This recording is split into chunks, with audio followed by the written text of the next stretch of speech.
What's up guys, Adrian here for Balanced Brazilian Jiu-Jitsu, here with Elvis Chen.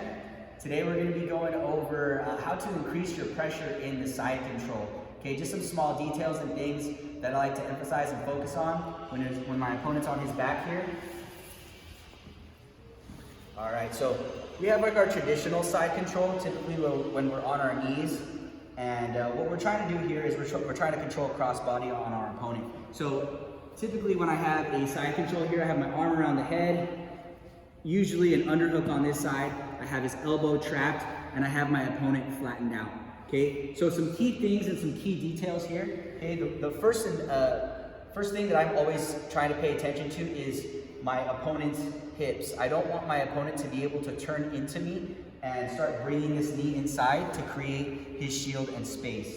So what I like to do here is I like to use this knee as a means to block that hip. I'm always keeping contact with that knee on his hip. And we're gonna go over some different situations in a little bit. But typically one knee's blocking the hip and one knee is up really high. So I'm kind of in this like wide base here. Okay? One thing you don't wanna do here is keep your knees together when you're in a side control, because it's gonna cause you to lean over more and it's not gonna allow you to have full control of your opponent's body. Okay, so one knee is blocking the hip and one knee is very, very high, okay? And I need to keep this elbow, the elbow closest to me, trapped in this space. If he's to get his elbow out, okay, that's gonna be the beginning of his escape, and that's gonna be the beginning of me losing control. Okay, so ideally, we wanna keep this elbow in. It is very, very difficult though. Typically, when you're fighting somebody, it's very easy for them to get this arm in, so we have to make adjustments. Okay, so from here, keeping the elbow trapped, okay? When I grab the head, I like to reach as far as I can so that my bicep is already in contact with his face. If I grab shallow here, I'm not gonna be able to apply as much pressure. Okay, so I reach far, and you can either grab the shoulder here or grab the gi material, or you can just hug, okay? And my opposite hand is underhooking that far arm, okay? From this position, I don't like to hug. I like to use my hand here as base, so I like to keep my hand open. As long as I don't let him regain his underhook, right, then I'm okay here, okay? Because if he gets that underhook, he's gonna start turning up onto his side, okay, which makes his escape easier. So I need to maintain this underhook, blocking the hip, and this is the key detail here in this particular side control. I need to tuck my elbow in to my thigh, so I'm hugging the inside of my thigh and pulling my opponent towards me here.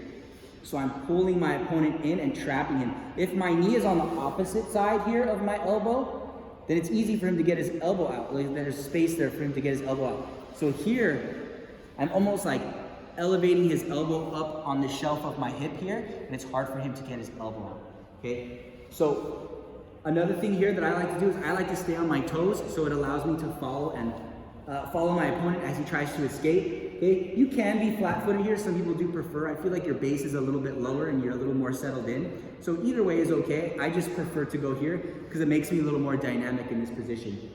Now, if I want to start applying pressure, okay, the first thing I need to focus on is getting off my knees. And when I mean get off my knees, right, I mean just like either sprawl out or shift my hip. Okay, a lot of my pressure is going to come from me shifting my hips. Okay, and this is what I mean. So from here, I typically like to go into the 100 kilo side control if I'm just controlling. If I'm not going for any sort of submission, if I want to just hold and put pressure on my opponent, I'm gonna grab the shoulder or cup the head just like I was talking about earlier. Okay, and now from here, look, I'm gonna sprawl my leg back on that same side that I have that arm around the head. I'm gonna shift my weight towards that shoulder. So now all my weight is on my shoulder and on his head. And I'm going to use my opposite hand to block his hip here, and my knee to block his hip. So I'm kind of like in this like a Spider-Man position. So let's go all the way around that. So from here, yeah, like this. We'll go a little diagonal.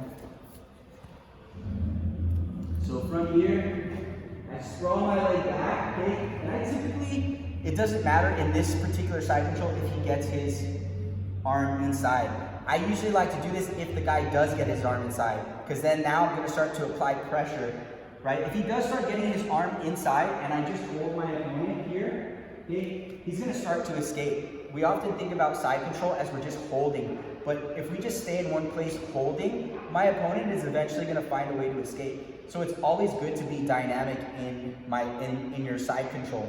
Okay, so we have to respond to the challenges that he presents to us. So if he gets his elbow inside now I have to find a way to apply pressure with his elbow inside. Okay, if I just stay here holding him with his elbow inside, he's gonna eventually start to make space and get his knee inside.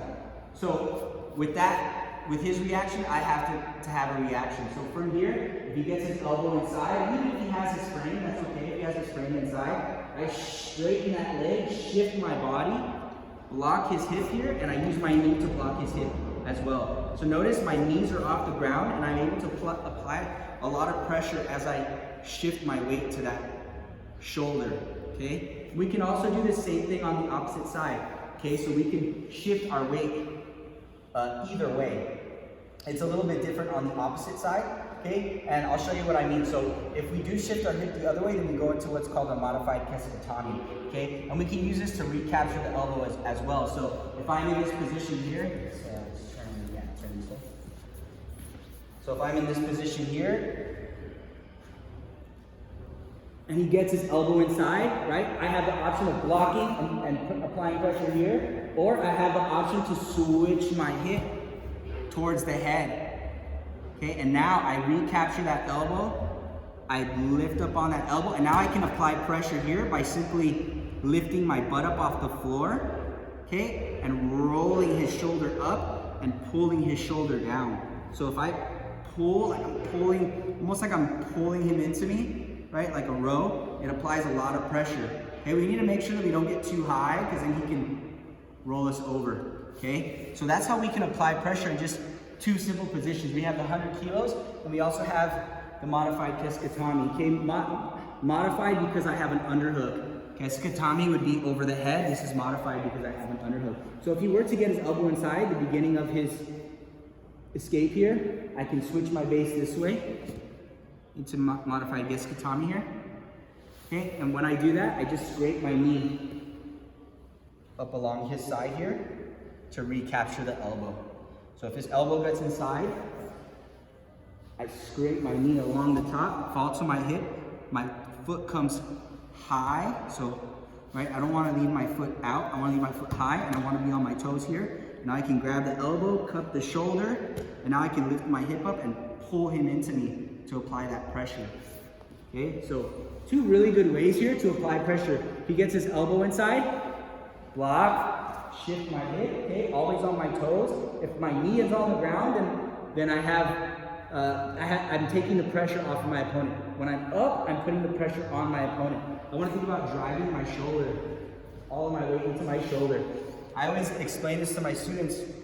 It's almost like doing a plank. When I do a plank and I'm on all fours here, I'm balanced, right, on equal limbs. But as I start to shift, if I lift one arm, now all of my weight is on this arm here, which makes my body even feel heavier on this one side.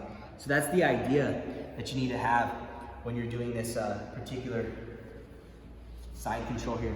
So block, sprawl, and look, all my weights here while I block that hip, right? And this is a good mounting side control. Okay, here I can start controlling the legs, blocking the legs, looking at the hip. Here, we can also go a modified Keskatami.